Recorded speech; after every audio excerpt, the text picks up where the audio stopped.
Your life is being built in your sleep. Why habits, not luck, are quietly deciding your future. Hook, the brutal truth nobody wants to hear. Your life isn't falling apart because of bad luck. It's being dismantled, quietly, piece by piece, by the things you do when you're not even thinking.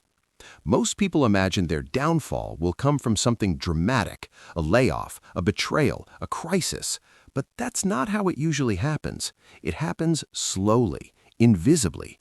One skipped workout, one night of just scrolling, one small decision to avoid discomfort. Most people are sleepwalking into a future they're going to hate, and the reason is simple. They let their habits hold the steering wheel. The philosophy of the compound effect. How Americans get this wrong. In the United States, we are obsessed with the big break. We wait for the viral moment, the promotion, the lucky investment, the overnight success. We love the story of lightning striking. But as Jim Rohn taught decades ago, success is not a lightning bolt. It's a slow drip coffee, boring, repetitive, unsexy, and unstoppable. Habits are the invisible architects of destiny. Your habits don't feel powerful because they're small. That's the trap. Hitting snooze doesn't feel like a life decision. Choosing fast food over real food doesn't feel like identity erosion. Scrolling instead of doing deep work doesn't feel like surrender. But every single one of those actions is a vote. Not a vote for today, a vote for the person you are becoming. You don't wake up one day with a broken body, a weak bank account, and zero discipline. You arrive there, one unconscious habit at a time. The compound effect doesn't care about your intentions. It only responds to what you repeatedly do. The hard truth: you are always training something. Every habit is training you. The question is, for what? Every time you avoid a hard task, you train avoidance.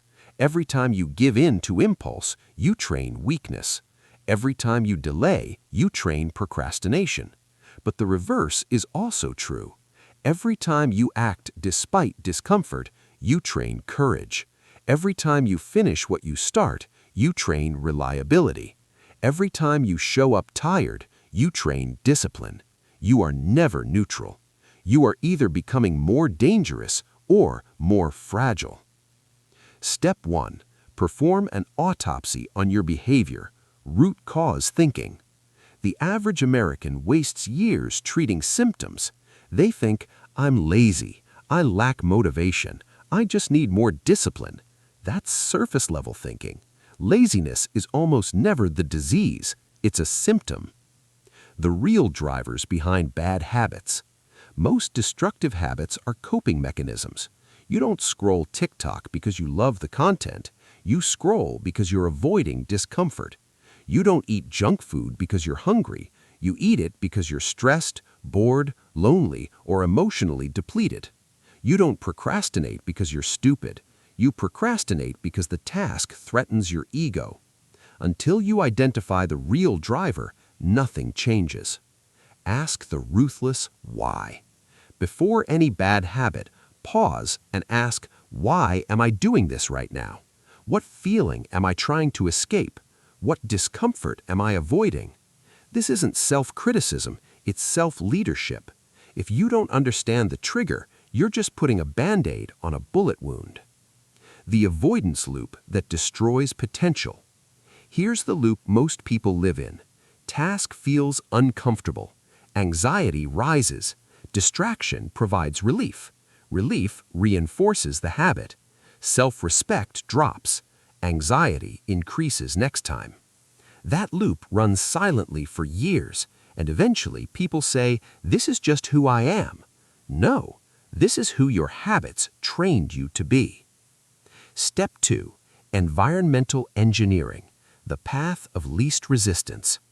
Let's kill a myth right now. Willpower is not the solution. Willpower is a battery. It drains, it runs out. If your strategy depends on being strong all the time, you will lose, period. What high performers actually do? The world's highest achievers are not more disciplined. They are better designers. They design environments where bad habits are inconvenient and good habits are automatic. They don't rely on grit. They rely on structure. Make bad habits painful.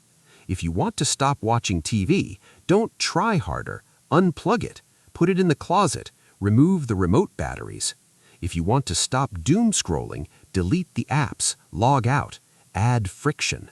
Pain is a teacher. Make good habits frictionless. If you want to work out, sleep in gym clothes, put the shoes by the bed, remove decision-making.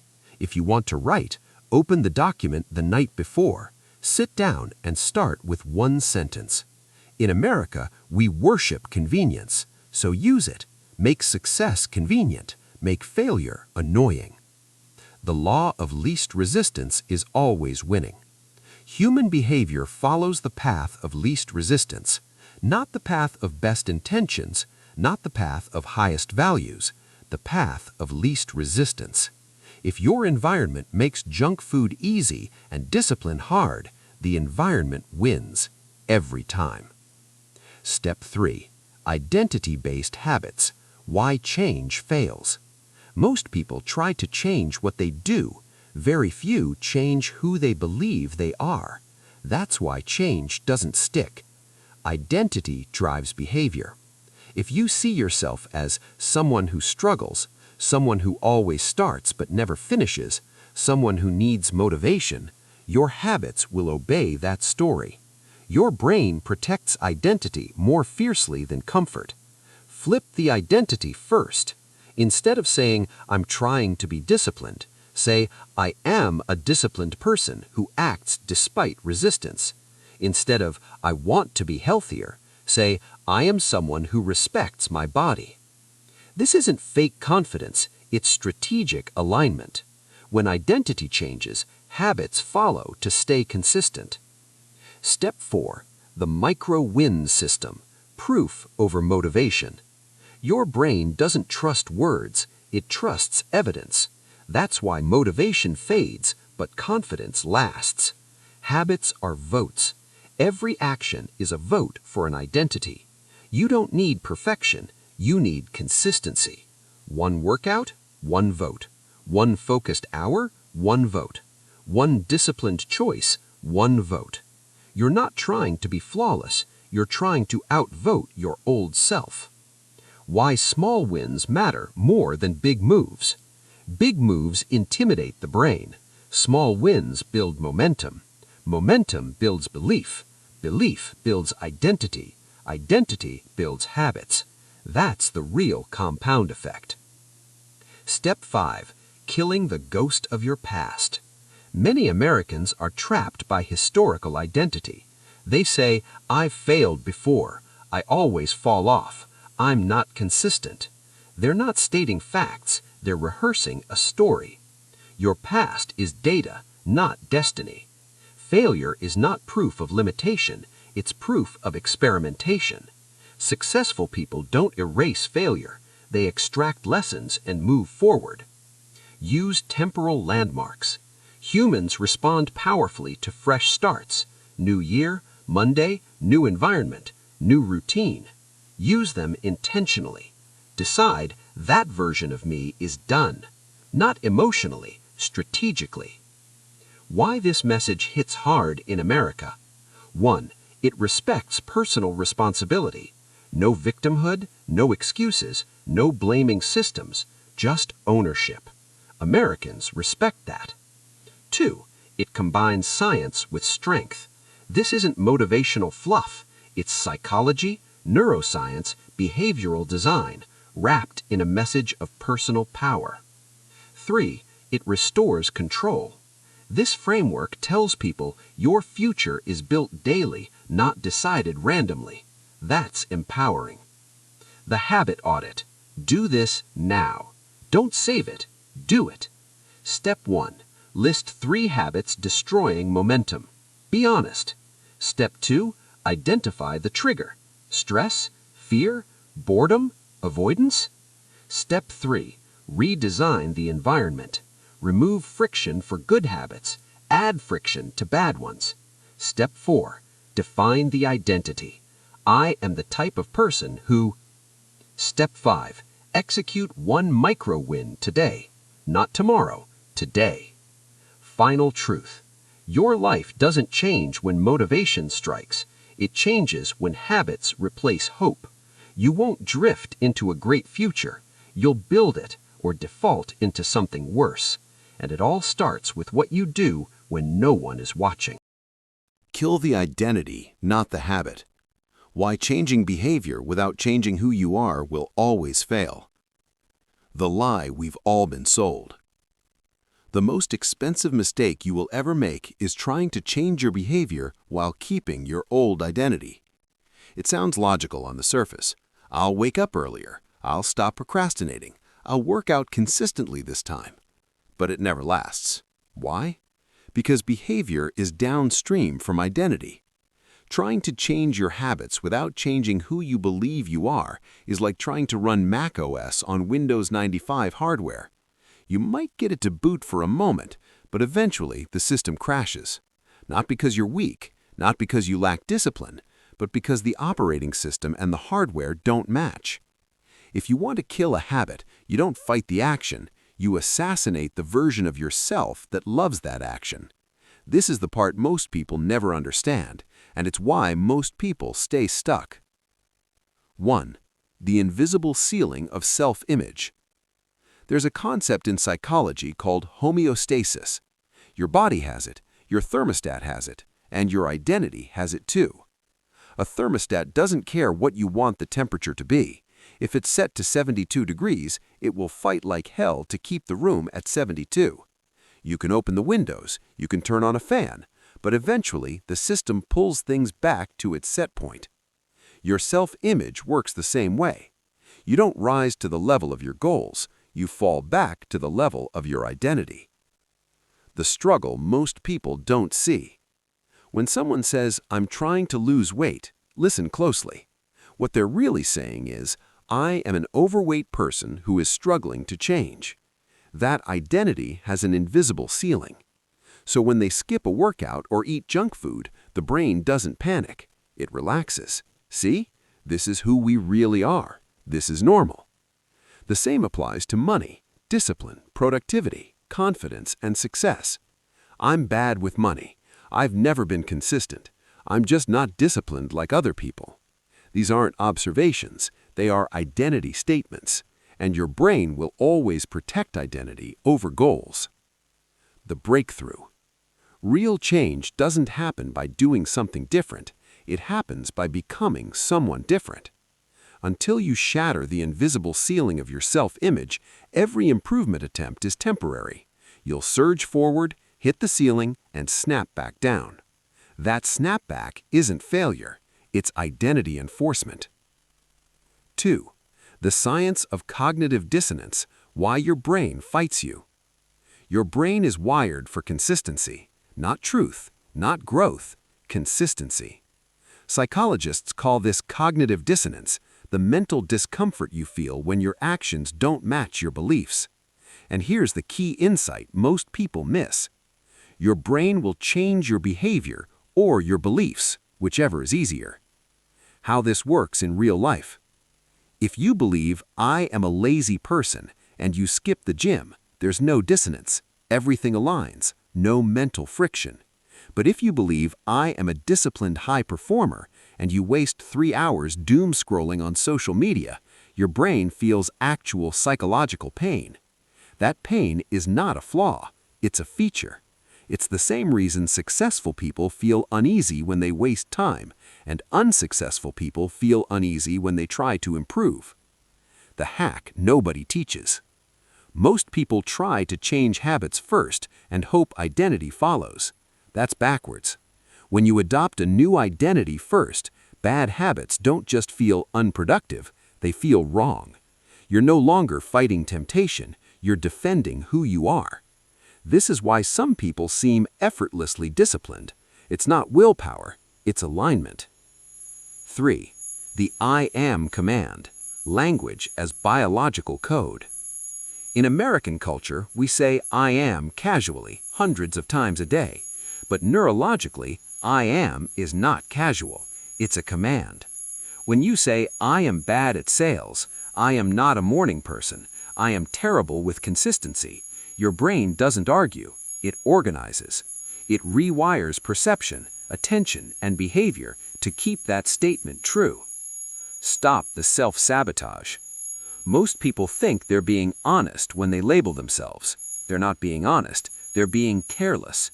Every identity statement is a vote for a future version of you. The identity flip. Instead of saying, I'm trying to be more productive, say, I am the kind of person who finishes what they start.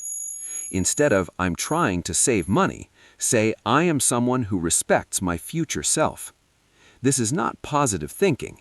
This is architectural thinking. Your language is the blueprint. Your habits are the bricks. You don't wait for the house to exist before drawing the blueprint. 4. Why fake it till you make it fails and what actually works. People misunderstand identity work because they think it means lying to yourself. It doesn't. Your brain hates lies, but it responds incredibly well to evidence. If you say, I am an athlete, and then sit on the couch for 10 days straight, your brain rejects the identity, not because you're weak, but because there's no proof. The proof-based identity model.